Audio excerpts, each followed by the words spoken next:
Hi, I'm Vicky Powell, and I am a postdoctoral research associate working at the Wolfson Centre. My work at the moment generally focuses on investigating depression risk factors in young people.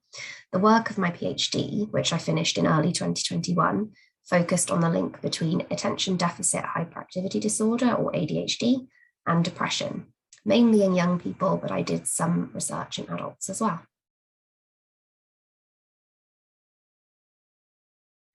In this video, I will be talking about one of the studies from my PhD, which focused on ADHD in adults with recurrent depression. So adults that have experienced multiple episodes of depression across their lifetime. Previous work in young people shows that having ADHD increases the risk of having a more severe depression presentation. So for example, more episodes over time, earlier age at onset, and also greater impairment of depression, but no work up until this point had looked at ADHD in adults with recurrent depression and how ADHD affects depression presentation in this group.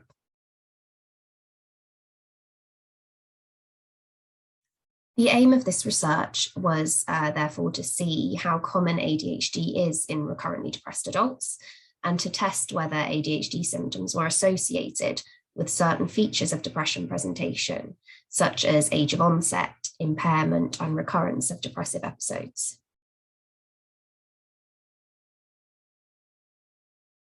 This work was undertaken in a sample of recurrently depressed adult women in their midlife, which was taken from the Early Prediction of Adolescent Depression study, or the EPAD study. This study followed recurrently depressed parents and their children across 4 time points spanning 13 years. And each of these assessment waves consisted of questionnaires and interviews. In this study, I looked at data in the parents only. These were adult women who we had collected data on about their ADHD symptoms, as well as aspects of their depression history, such as what age they were when the depression first onset, how many depressive episodes they'd had during the study, and how impaired they were by their depression.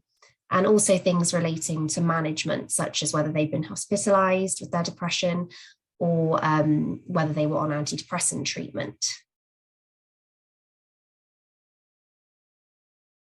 The main findings of this study were that about 3.5% of recurrently depressed women in this sample met criteria for an ADHD diagnosis, and over 12% had high ADHD symptoms.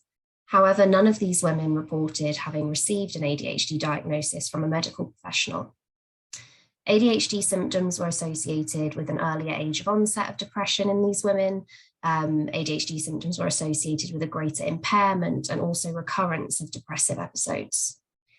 ADHD symptoms were also associated with an increased risk of suicide and self-harm, and also an increased risk of being hospitalized.